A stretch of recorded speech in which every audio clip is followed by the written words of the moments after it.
What? Oh, my son's fraud ruined my company. I became a waitress. A rich businessman sneered. Advice from a waitress, I said. In 6 months, you'll be bankrupt. Next day, 6 a.m., he was at my door.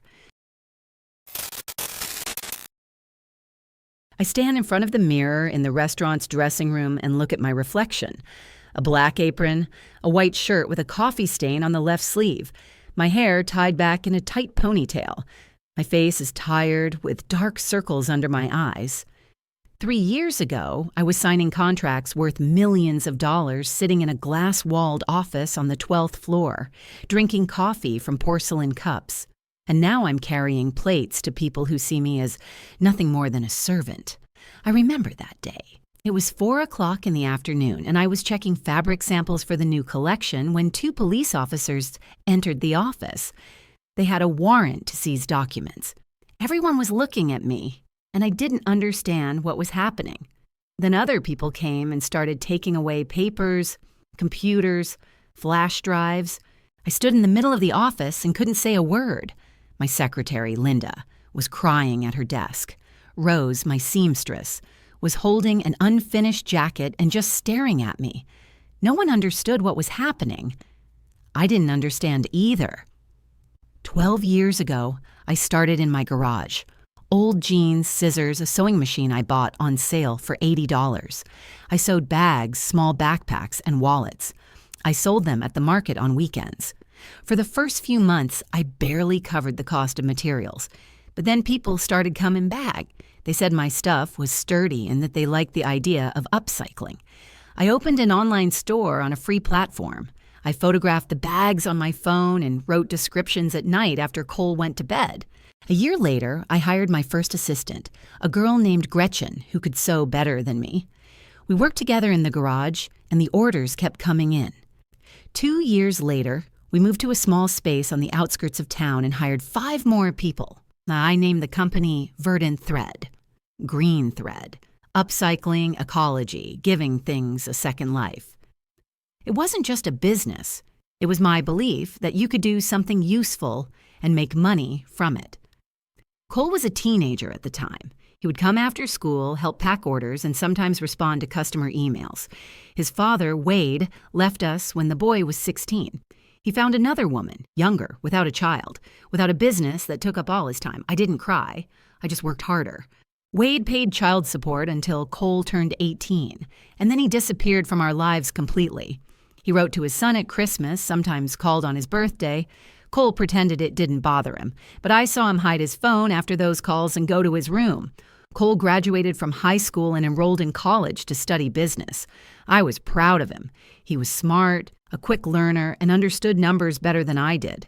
After 2 years of studying, he said he wanted to help me with my finances. I agreed. I needed someone I could trust. The accountant I hired was always confused by the reports, and I wanted someone close to me to control the money.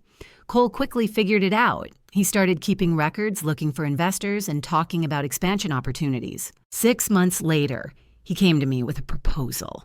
He sat down in my office, spread papers on the table, and showed me graphs. There's a project, he said, safe, proven. You can invest part of the profits and get a return in a year with a solid interest rate. He showed me papers, graphs, names of people who had allegedly already invested money. I believed him. He's my son, my flesh and blood, the person I've worked for all these years. I signed the documents. I transferred the money. I waited.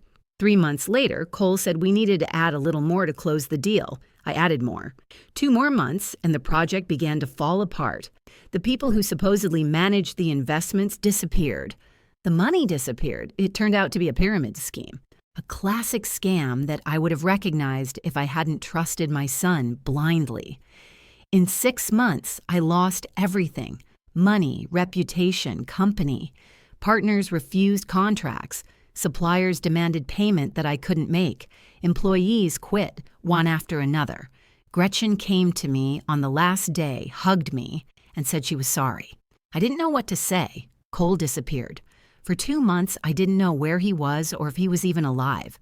I called his phone, sent him messages, visited his friends. No one knew anything. Then he showed up with a lawyer and said that I had signed the documents, that he had only helped, and that I had made the decision. Technically, he was right. I had signed.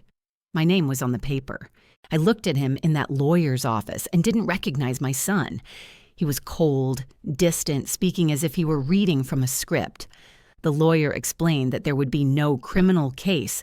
If I didn't press charges against Cole, I didn't. What could I do? Put my own child in jail? There was no trial. I didn't have the money for a lawyer. I didn't have the strength to fight. I just gave away everything I had left, closed the company, and started looking for a job. A year ago, I got a job as a waitress at the Marmelon restaurant. It's a mid-range place with decent food and good tips.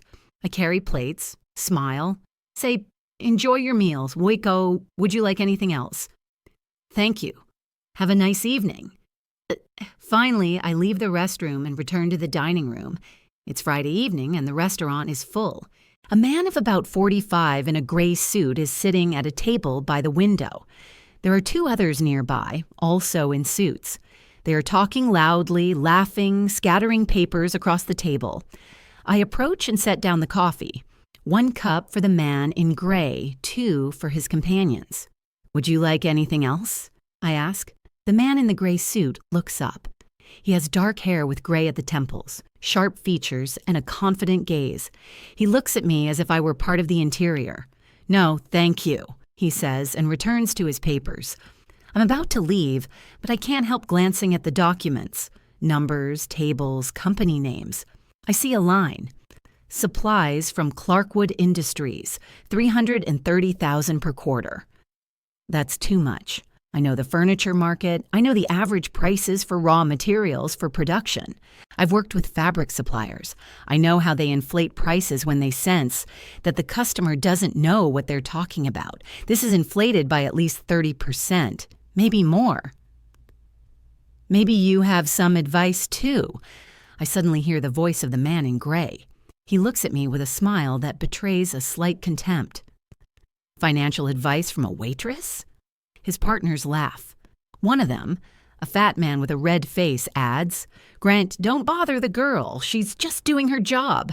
I silently take the empty plates and go to the kitchen. My heart is beating faster than it should. I have no right to interfere in other people's business. I am no longer the person who gives advice. I am just a waitress. But the numbers won't leave my head. I work until the end of my shift, bringing orders, smiling at customers, but the numbers are spinning in my head. 330,000, 30% overpriced. That means a loss of about 100,000 per quarter, 400,000 per year. If they have other holes in their budget, they could go bankrupt in 6 months. I've seen it before. I've seen companies fall apart because no one pays attention to the details. My shift ends at 10 in the evening. I take off my apron, grab my bag, and go out into the dining room. The man in the gray suit is sitting alone. His partners have left. He's writing something in a notebook, papers scattered on the table. I stand at the bar and look at him. I don't need to interfere. I need to go home, go to bed, wake up tomorrow, and carry plates again. This is my life now. But my feet carry me to his table. I approach, my heart pounding so loudly that he must hear it. "Excuse me," I say quietly. He looks up, surprised. "Yes? In 6 months, you'll be bankrupt," I say. My voice sounds calmer than I thought it would. "Your supplier is overcharging you by 30%, and your CFO is funneling money through a shell company. I saw your documents. I didn't mean to snoop, but they were on the table, and I know what I'm talking about." He stares at me silently for a few seconds. Then he smiles. It's a cold, distrustful smile. Well, is this a joke? I don't answer. I just turn around and walk toward the exit. My heart is beating so loudly that I can barely hear my own footsteps. What have I just done? Why did I say that? He'll think I'm crazy. Or worse, he'll think I want something from him. Maybe he'll complain to the manager and I'll get fired. I can't lose this job. It's all I have left, but I couldn't keep quiet. I walk home, even though my legs are aching after an 8-hour shift. A 1-room apartment on the 3rd floor of an old building. I climb the stairs, open the door, take off my shoes, and fall onto the bed without undressing. I just lie there and stare at the ceiling. There's a crack in the ceiling that resembles a river. I look at it and think that my life has also cracked, and I don't know if it can be put back together. Sleep comes hard. I toss and turn, trying not to think about what Al said, but the numbers won't leave my head. 330,000, 30%, 6 months. I imagine that man, Grant, walking home, laughing at the strange waitress who decided to give him advice. Maybe he's already forgotten about me. The next morning, I wake up to the doorbell ringing. I look at the clock at 6 in the morning. Who could be ringing at 6 in the morning? I get up, go to the door, and look through the peephole. Standing outside the door is the same man in the gray suit. I stand at the door and look through the peephole. The man in the gray suit, Grant. The same one I told yesterday that he would go bankrupt. What is he doing here at 6 in the morning? I don't open the door. Maybe if I don't answer, he'll go away. But he rings again, persistently, for a long time. I open the door, leaving the chain in place. I look at him through the crack. "Good morning," he says. He's holding a folder with documents. His face is serious, without a smile. "Can we talk?" "About what?" I ask. My voice is hoarse from sleep. "About what you said yesterday about my company." I remain silent. My heart is beating faster. "I checked your words last night." He continues. "You were right. My CFO is indeed withdrawing money through a shell company that I didn't know he controlled. I found traces of transfers. Not large amounts, but regular. Over the past 2 years, he has taken out about 300,000. I remove the chain and open the door completely. He enters, looks around. My apartment is tiny. 1 room, a kitchenette in the corner, a sofa that folds out at night. The table is covered with bills. He doesn't comment, just stands in the middle of the room and looks at me. "How did you figure it out?" he asks. "You saw the documents for a few seconds." "I used to be able to read financial documents," I say. "In my past life, before all this." He nods as if that explains everything. Then he opens a folder and puts a few sheets of paper on the table. "I need your help," he says. "I want you to sort out my company's finances. Completely. Find all the holes, all the schemes. I'll pay you $15,000 for 2 months of work." I look at him and can't believe it. $15,000. For 2 months, that's more than 6 months in a restaurant. "I can't," I say. "Why?" "Because I already made a mistake once," I say honestly. "Hey, I can't go back to that world." He looks at me intently. Then he sits down on a chair at the table. "Who are you?" he asks. I remain silent. I don't want to talk, but he waits, and I realize that if I want him to leave, I have to say something. "I had a company," I say finally, "a clothing manufacturer. I spent 12 years building it. Then I lost everything because of a mistake, because I trusted the wrong person. And now you're a waitress earning less than $2,000 a month," he says. "Yes." He nods. He stands up. "I won't ask for details, but I need your help. No one will know who you are. You'll work at night after your shifts if you want. I'll give you access to all the documents, electronic and paper. You'll find whatever you find and report back to me. Only to me. No one else will know about your work." I look at him and feel something stirring inside, something I thought was dead. Interest, excitement, a desire to figure things out, to find answers. I missed that. "Okay," I say, "but on one condition. No one must know who I am. No names and documents, no meetings with your people. Just you and me." He smiles. "Deal." We agree on the details. He will give me a laptop with access to all company files, passwords, codes, electronic documents. I will work at home after my shifts at the restaurant. Once a week, we'll meet to discuss the results. He writes his phone number and email address on a piece of paper for me. "If you find anything urgent, call me," he says. "Anytime." When he leaves, I sit down on the sofa and look at the piece of paper with the phone number. Grant Delmore, owner of a chain of furniture stores. The man who came to me at 6 in the morning because he believed the waitress's words. How fate likes to joke. The next day, he brings his laptop to the restaurant. He waits until my shift ends and hands me a bag. Everything's inside, he says. Be careful. I take the bag and go home. I want to turn on the laptop and start working right away, but I'm tired. I fall asleep on the couch without changing my clothes. The next few days, I work at night. After my shift at the restaurant, I come home, make coffee, and sit down at my laptop. I open files, spreadsheets, reports. I read contracts, check numbers. I find another hole.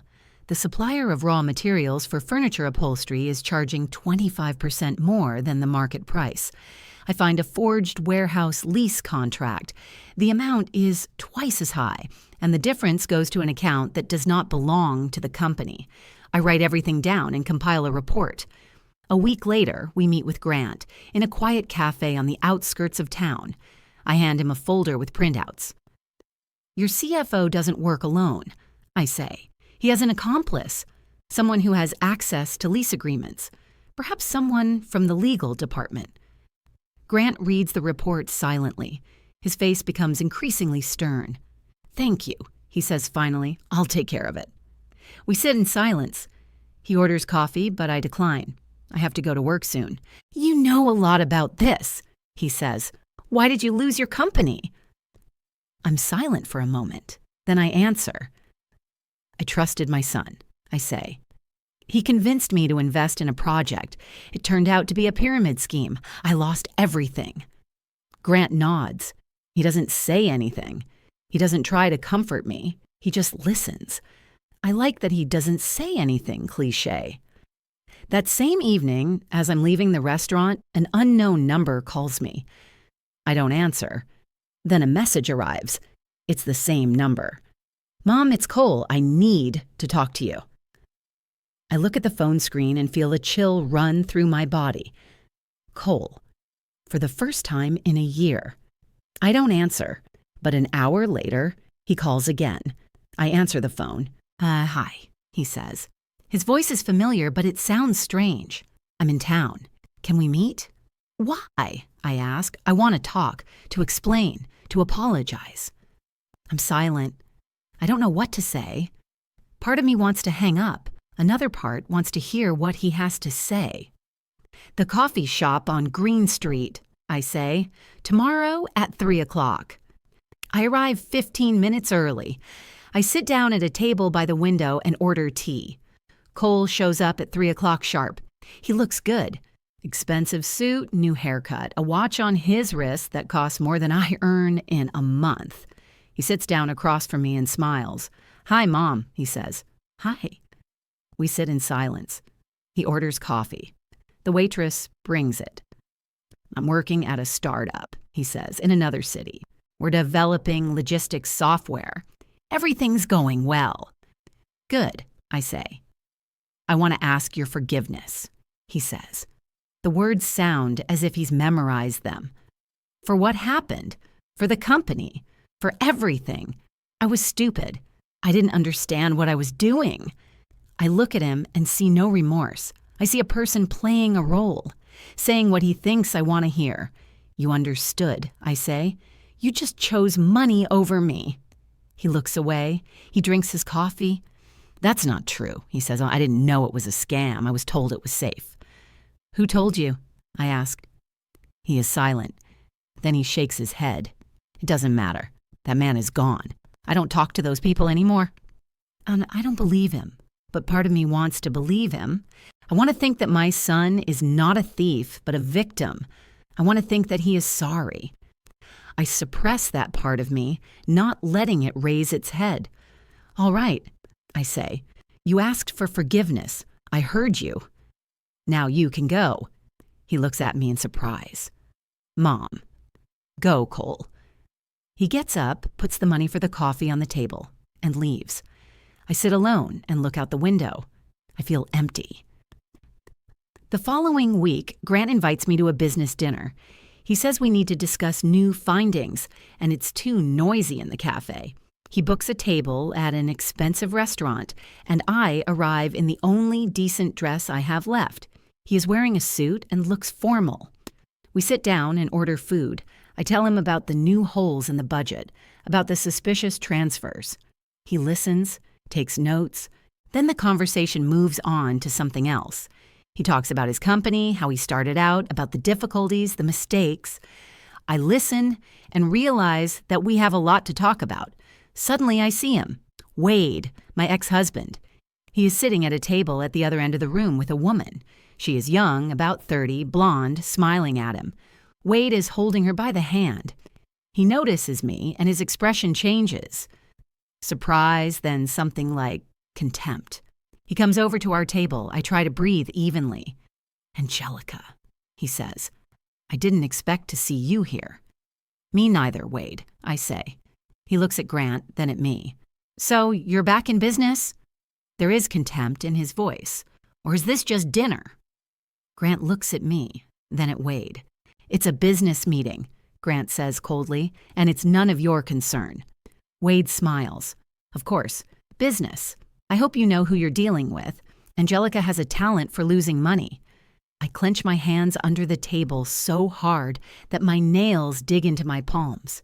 Grant puts his hand on the table, calmly, but his voice becomes harsher. "I think you should go back to your companion," he says. Wade shakes his head, smiles, and leaves. I sit and stare at my plate. I can't look up. "Who was that?" Grant asks. "My ex-husband," I say quietly. "He left me when my son was 16. Grant is silent. Then he says, "Do you want to leave?" "No," I say. "We should finish our meeting." We eat in silence. Then he walks me to my car and I get in the passenger seat. He starts the engine but doesn't drive away. "Tell me what happened," he says, "if you want to." I'm silent for a while, but it's hard to keep it all inside forever. "I had a company, a clothing manufacturer. I built it from scratch over 12 years. My son helped me with the finances. He convinced me to invest in the project. It turned out to be a scam. I lost everything: money, reputation, company. Cole disappeared for 2 months, then showed up with a lawyer and said it was my fault. My husband had already left by then. He called me once when he found out what had happened. He yelled that I was an idiot who had lost everything because of my stupidity. Then he hung up. He never called again." Grant listens silently. Then he says, "You're not a failure. You just trusted the wrong person." This phrase touches something in me. I look at him and suddenly feel like I could cry. But I hold back. "Thank you," I say. He drives me home. I get out of the car and climb the stairs. I open the door to my apartment. I pick up my phone to put it on charge and see a new message, an unknown number. "Stop meddling in other people's business or you'll regret it." I look at the screen and feel a chill run down my spine. I stand in the middle of my apartment and stare at the message. "Stop snooping around in other people's business or you'll regret it." An unknown number. I take a screenshot and send it to Grant. He replies in 5 minutes. "Who could it be?" "I don't know, but I suspect your CFO, Dustin." He's the only one who knows someone is digging through the documents. "He doesn't know it's you." He seems to have guessed. I wonder how. Grant calls me a minute later. I pick up the phone. "Are you safe?" he asks. "Yes, I'm at home." "The door is locked. We'll talk tomorrow. Be careful." I don't sleep that night. I sit on the couch, phone in hand, listening to every sound. In the morning, I go to work at the restaurant, but I can't concentrate. I carry plates, forget orders, break a cup. The manager looks at me askance. After my shift, I go home. I climb the stairs, take out my keys, open the door, and immediately see that something is wrong. The lock is damaged. So is the door handle. Someone broke the lock. I go inside. The apartment is ransacked. Not everything, but enough to understand that someone was here. Note, the pillows on the sofa are scattered. The drawers of the table are open. Things are on the floor. The laptop that Grant gave me is in its place, but it's open. Someone looked inside. I call Grant. He arrives in 20 minutes. He comes in, looks around. "Did they take anything?" he asks. "No, they just left traces. They showed that they can come in whenever they want." He looks at me intently. "You can't stay here," he says. "You'll move in with me. I have a guest house on the property. It's small but safe. Security, cameras, no one can get in there." I shake my head. "I can't." "This is your home." "It's an offer, not a request," he says. "You work for me, and I'm responsible for your safety. Pack your things, we're leaving now." I don't argue. I take my bag, pack my clothes, documents, and phone. Grant takes my laptop. We drive in silence. His house is outside the city, in a quiet neighborhood. It's large, 2 stories, with a high fence and gate. He opens the gate with a remote control and drives in. The guest house stands separately behind the main house. It is small, 1 story, with glass doors and large windows. "Everything you need is here," he says. "Kitchen, bedroom, bathroom, internet. If you need anything, call me." I go inside. The space is bright and clean. Soft furniture, white walls, wooden floors. After my cramped apartment, it looks like a palace. I put my bag on the floor and sit down on the sofa. Grant stands by the door. "Thank you," I say. "You're welcome. Get some rest. We'll continue tomorrow." He leaves. I sit alone in silence. I feel awkward. Too much comfort. Too much space. I'm not used to it anymore. The next few days, I work at the guest house. After my shifts at the restaurant, I come back here, sit down at my laptop and check my documents. I find new clues. Dustin was withdrawing money not only through a front company, but also through fictitious accounts for services that did not exist, consultations that no one provided, repairs that no one did. I make a list, write down the amounts. Grant sometimes comes in the evening. He brings coffee and asks how things are going. We talk about work, sometimes about other things. He is polite, but only to a certain extent. I understand that he is not used to letting people get close to him. One evening, I go to the main building to give him a report. I ring the doorbell. He opens the door and says I can come in. I go in, follow him to his office. The room is large, with a high ceiling, bookshelves, and a large desk. There are photographs on the wall. I walk closer. Grant with a woman and a little girl. The woman is smiling. The girl is holding a toy. Grant is younger, without gray hair at his temples. "My family," he says behind me, "from the past." I turn around. He is standing by the table, looking at the photo. "She died 8 years ago," he says. "Cancer. We fought for 2 years, but it didn't work out." "I'm sorry," I say. He nods. "My daughter lives with my mother in another state. I work too much. I can't give her what she needs. I see her once every 2 months. I call every day, but it's not the same." I see something in his eyes that I haven't seen before. Loneliness. Pain.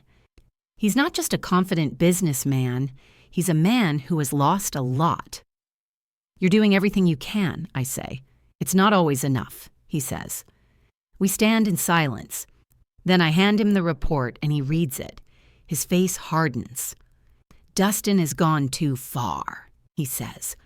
"I need evidence that will stand up in court. Keep looking." I return to the guest house and continue working, but the next day, when I go to Grant's office to pick up some additional documents, I see something that makes me stop. 2 men are standing at the entrance. One of them is Dustin. I've seen his photo in the documents. Tall, thin, with red hair. The other is Cole. My son. They're talking, standing close together. Dustin saying something, Cole nodding. Then they part ways. I hide behind a car so Cole won't see me. My heart is beating so loudly that I think they must hear it. Cole walks to his car and drives away. Dustin enters the office. I stand there, unable to move. Cole and Dustin, together. How are they connected? Why is my son hanging out with someone who steals money from Grant? In the evening, I call Cole. He doesn't answer. I text him. "I need to talk to you, urgently." He replies an hour later. "Okay, when?" "Today, tonight. I'll send you the address." I send him the address of the guest house. I don't know if it's right, but I need to know the truth. Cole arrives at 8 in the evening. Hides. I open the door. He comes in, looks around. "Not bad," he says. "Are you back in business?" "Sit down," I say. He sits down on the sofa. I stand opposite him, my arms crossed over my chest. I saw you today, I say, near the office, with Dustin. Cole's face changes. Surprise, then fear. Are you following me? He asks. I work for that company and I saw you talking to a man who steals money. Who is Dustin? How do you know him? Cole is silent. He stares at the floor. Answer me, I say harshly. He looks up. There is fear in his eyes. Real fear. He was my mentor, he says quietly. 3 years ago, when I was helping you with the company, he introduced me to the people who organized the pyramid scheme. He said it was safe, that we would all make money. I believed him. I feel a chill spread through my body. He organized the scam? I ask. Cole nods. He controlled everything. He told me what to do, what to say to you. He convinced me it was a big game, that we would all get rich. I didn't know it was a scam. When everything came out, he disappeared, and he left me to deal with it myself. Why didn't you tell me, I ask? Why didn't you tell the police? Because he has dirt on me, Cole says. He recorded our conversations. He has proof that I was involved. If I say anything, he'll destroy me. He'll put me in jail. I look at my son and don't know whether to believe him. He looks scared. But how many times has he lied to me? Why did you meet with him today? I ask. He called me, Cole says. He said someone was digging through his company's documents. He asked if it was you. I said no, that you're just a waitress. He didn't believe me. He said if he found out I was lying, he'd hurt me. I sit down on a chair. My legs won't hold me up. Does he know I work for Grant? I ask. I don't know, Cole says, but he suspects it. Suddenly the door opens. Grant walks into the house. He stops when he sees Cole. His face hardens. Who's that? He asks. My son, I say. Grant looks at Cole, then at me. The atmosphere is tense, the air thick. What's he doing here? Grant asks. Telling me the truth, I say, about Dustin, about what happened 3 years ago. Grant comes closer. He looks at Cole intently. And what did he say? He asks. Cole is silent. I look at both of them and realize that now I have to choose whom to trust. Grant stands in the middle of the room and looks at Cole, then at me. His face is hard, his gaze cold. I want to hear everything, he says. Now. I look at Cole. He is sitting on the sofa with his head down. He looks small and scared, just like he did when he was a child and afraid of thunderstorms. Cole, go, I say, quietly. He looks up. Mom. Go now. He gets up and walks slowly to the door. He turns at the threshold. I didn't want this to happen. He says, I really didn't. I'm not responsible. He leaves, the door closing behind him. Adios, I hear his car engine start. Hear him drive away. Grant stands silently waiting. I sit down on a chair and take a deep breath. As I said, 3 years ago, my son was helping me with my company's finances. I begin. He convinced me to invest in a project. It turned out to be a scam. I lost everything. My company, my money, my reputation. Cole disappeared, then showed up with a lawyer and said it was my fault. Grant nodded silently. I continue. Today I saw Cole near your office. He was talking to Dustin. I didn't understand how they were connected. I called Cole here to find out. He said that Dustin was his mentor 3 years ago. That it was Dustin who organized the scam that destroyed my company. He manipulated Cole, convinced him it was safe, and when everything came to light, he disappeared and left Cole to deal with it himself. Grant looks at me intently. Why didn't you tell me this earlier? Because I didn't know, I say. I just found out all this a moment ago. And now that I know Dustin is behind my troubles, putting him behind bars is personal. I'm going to do it, even if you're against it. He nods. I'm not against it. Go ahead. I look at him in surprise. Aren't you angry? Why should I be angry, he asks. You're doing your job, and you're doing it well. The fact that you have personal reasons doesn't change the outcome. It just adds motivation. I feel something warm spreading through my chest.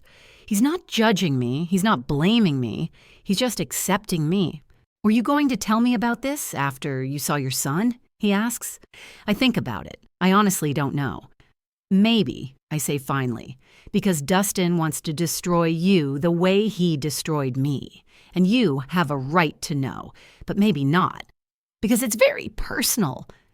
I'm not used to sharing. Grant nods. I understand. He gets up and walks to the door, but turns back. Finish the job, he says. Gather the evidence. We'll do this right. The next few days, I work without sleep. I check every document, every invoice, every transfer. I find the schemes Dustin used to launder money, fake accounts, forged contracts, shell companies. I write everything down, compile evidence. I try to find something about how he ruined my life, but there is nothing. 3 years have passed. The trail is cold. Cole doesn't answer my calls. I write him messages, but he doesn't read them. Silence is worse than a scream. I'm worried, but I don't know what to do. A week later, I give Grant a full report. The folder is thick. The evidence is compelling. He reads everything carefully, then nods. That's enough, he says. I'll set up a meeting with the board of directors and lawyers.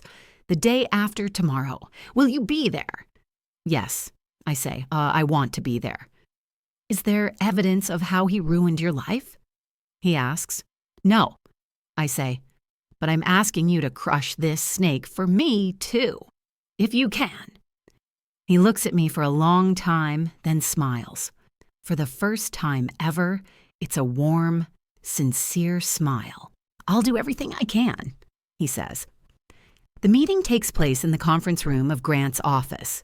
It's a large room with a long table and leather chairs. The board of directors consists of 5 men and 1 woman. There are 3 lawyers in formal suits.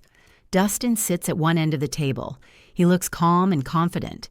His reddish hair is neatly combed. His suit is perfectly ironed. When I enter the room, he looks at me in surprise. Who is this? He asks. A consultant, says Grant. She audited the company's finances. Dustin looks at me intently.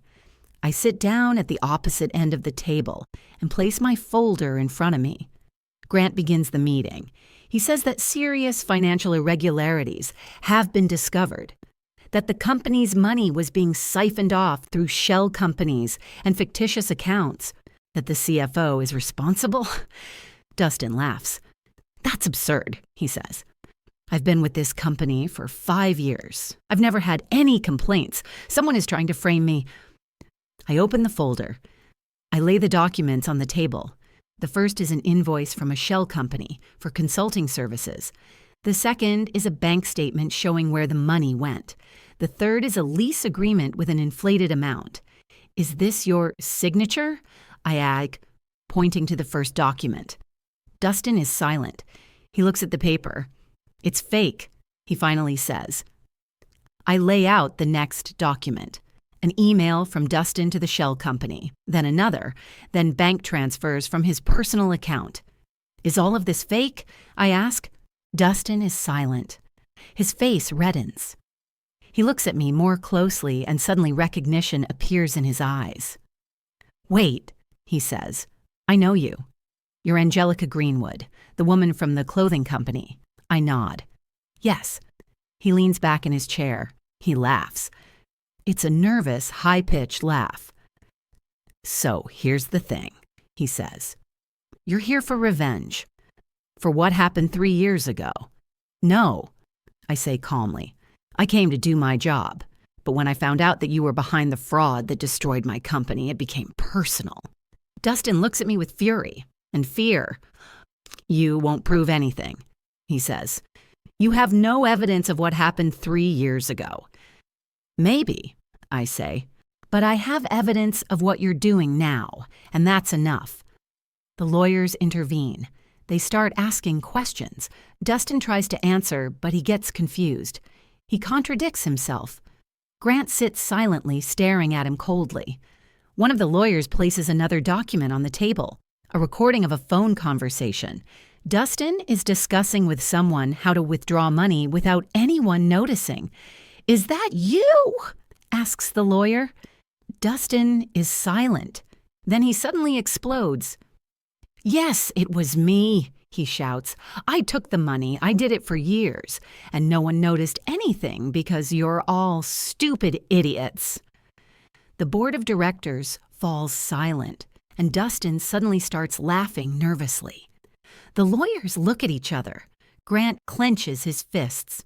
"Tell us about Cole Greenwood," Grant says quietly. "About what you did 3 years ago."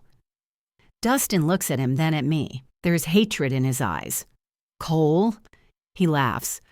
"That stupid boy? He was the perfect tool, trusting, naive, desperate to prove to his mother that he was worth something. I introduced him to the right people. I told him it was a big game, that we would all make money. He believed me. I convinced his mother to invest, and when everything came to light, I disappeared. I left him to deal with it himself. I listen and feel something tighten in my chest. Cole wasn't a thief. He was a tool, a victim. I feel my legs buckle. I lean on the table to keep from falling. My son, my child. He wasn't a thief. He was a moron who was used. One of the directors stands up. "Enough," he says. "Call the police." The lawyers make the call. 15 minutes later, the police arrive. Dustin is arrested. He walks away silently, his head bowed. As he is led out of the room, he looks at me. And I just watch him walk away. When the door closes, I sit down on a chair. My hands are shaking. Grant comes over to me. "You did it," he says. "Thank you." I nod. I can't speak. I get up, take my bag, and head for the exit. Grant follows me. "Angelica, wait," he says. I stop. I turn around. "I have to go," I say. "I'm sorry." He hesitates for a second, but then nods. I leave the building and get into the car Grant gave me for work. I drive home, but then my phone rings. It's Charlene, my old friend. "Hello?" I say. "Angelica." Charlene's voice trembles. "Cole's in the hospital. Overdose." "I found him at home. I called an ambulance. Please come." The phone slips from my hands. I pull over to the side of the road. My hands are shaking so badly that I can't pick up the phone. Finally, I pick it up and dial Charlene. "Which hospital?" I ask. She gives me the address. I write it down, turn around, and drive there. My heart is beating so loudly that it drowns out all other sounds. Cole, my son, overdose. The phone rings again. Grant. "Where are you?" he asks. "I'm on my way to the hospital," I say. My voice is shaking. "Cole overdose. Charlene found him." "Which hospital?" he asks. I give him the address. "I'll be right there," he says, and hangs up. I drive to the hospital, park, and run to the entrance. Charlene is standing in the hallway. Her face is red, her eyes wet. "Where is he?" I ask. "In there," she points to the door. "The doctors are with him. They said to wait." I sit down on the floor by the wall. I wrap my arms around my knees. I can't cry. I can't breathe. I just sit and stare at the wall. Charlene sits down next to me. "He'll survive," she says. "I know he will." I don't answer. I don't know what to say. I just sit there. Half an hour later, Grant appears. He finds me in the hallway and sits down next to me. He doesn't say anything. He just puts his hand on my shoulder. We sit in silence. I don't know how much time passes. Finally, the door opens. The doctor comes out. I stand up, my legs barely holding me. "He's stable," the doctor says. "He'll survive. But he needs serious rehabilitation." Drug addiction is a long and dirty road. I nod. I can't speak. The doctor leaves. I stand in the middle of the hallway and stare at the door behind which my son lies. 8 months pass. I sit in a room at the rehabilitation center and look at Cole.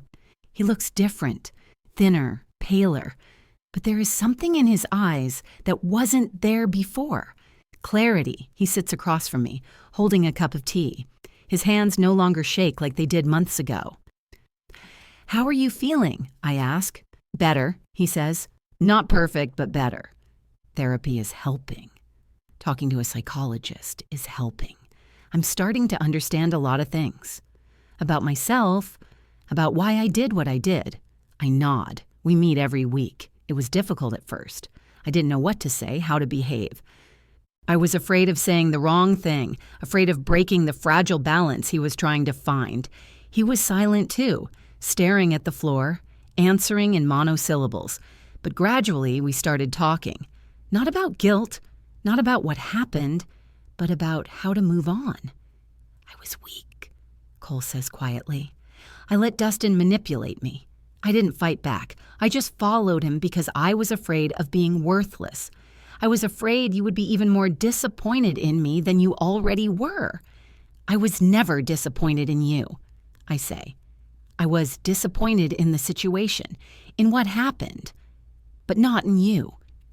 He looks at me, and I see pain in his eyes. But I felt it. I felt like I wasn't good enough, like I had to prove to you that I was worth something, that I could be what you wanted me to be. And when Dustin offered me a chance, I jumped at it because I thought it was my chance to become someone.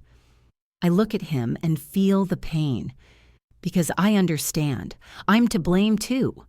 I put pressure on him. I wanted him to be perfect, instead of just supporting him, loving him for who he is. I was building a company and dreaming that he would be part of it, that we would work together. But I didn't ask if he wanted that. I just assumed. I made mistakes too, I say. I put pressure on you. I wanted you to live up to my expectations, instead of letting you be yourself. I built dreams of a future where you were a part of my business, but I didn't ask if you wanted that. I just decided for you. Cole looks at me in surprise. It's not your fault, Mom. I made my own choices. It is my fault, I say. Partly, we both made mistakes. But now we have a chance to fix things, to start over without expectations, without pressure, just as mother and son. He smiles, a weak smile, but sincere.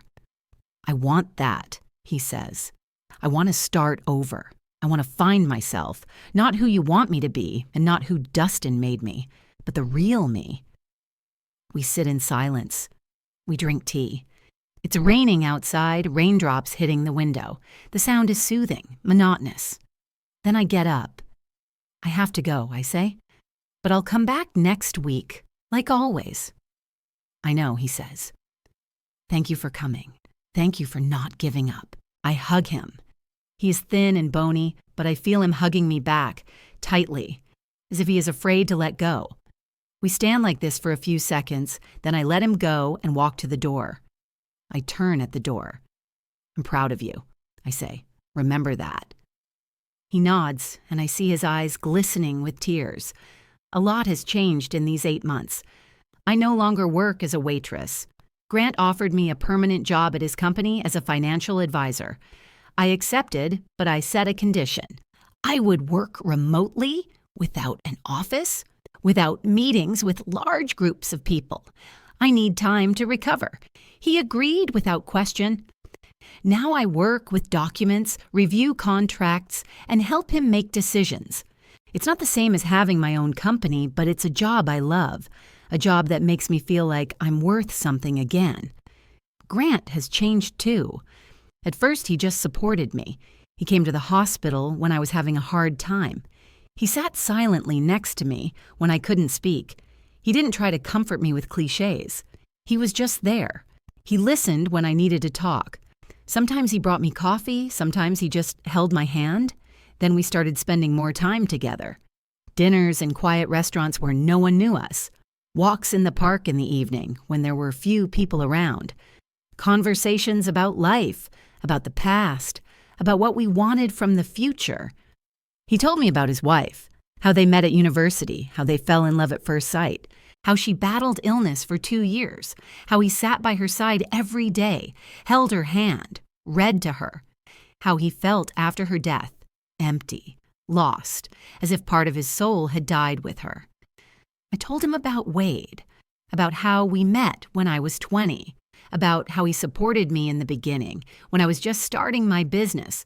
But then, When the company started to grow, he began to feel useless. He started complaining that I wasn't spending enough time with him.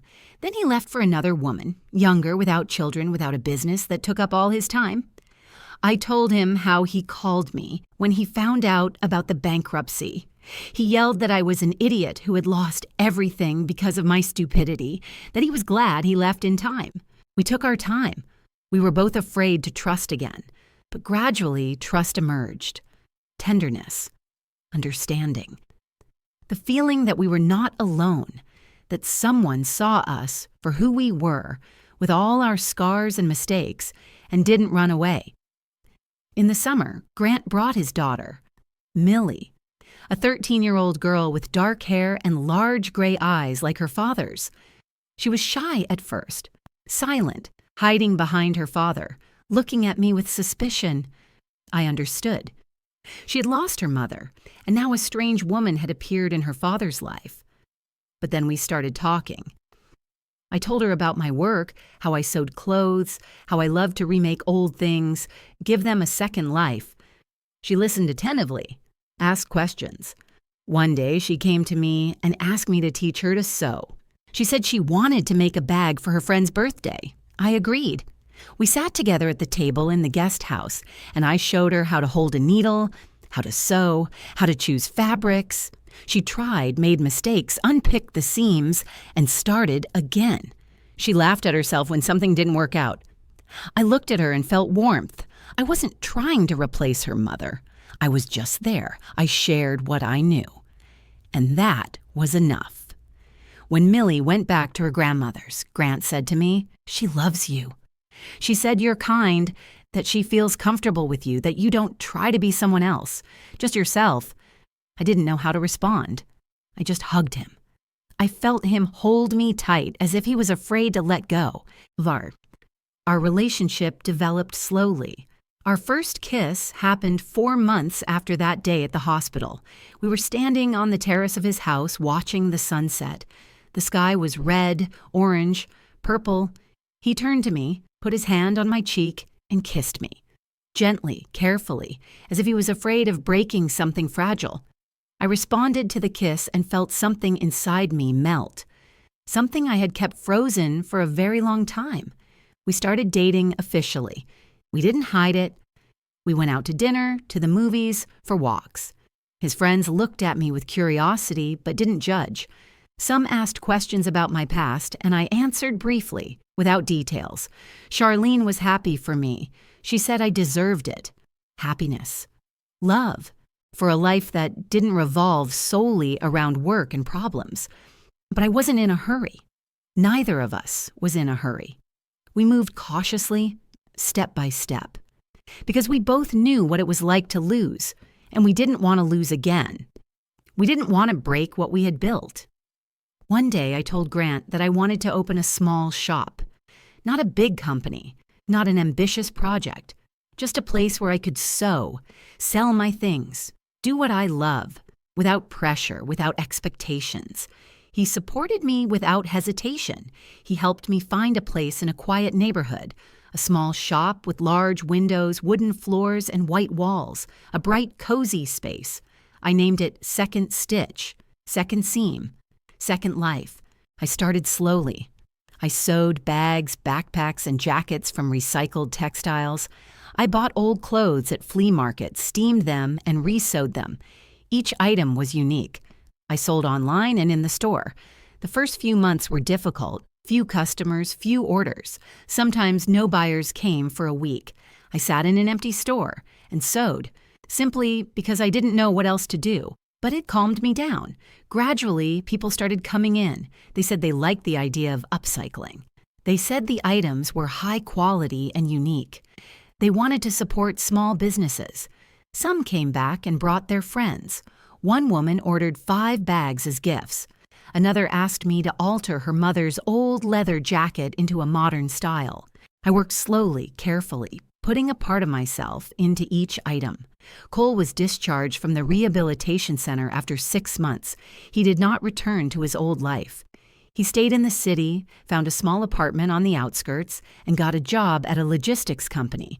Just a simple manager, nothing ambitious, just a job that allows him to pay his bills and live debt-free. He comes to the store sometimes. He helps pack orders, lay out fabrics, and clean up.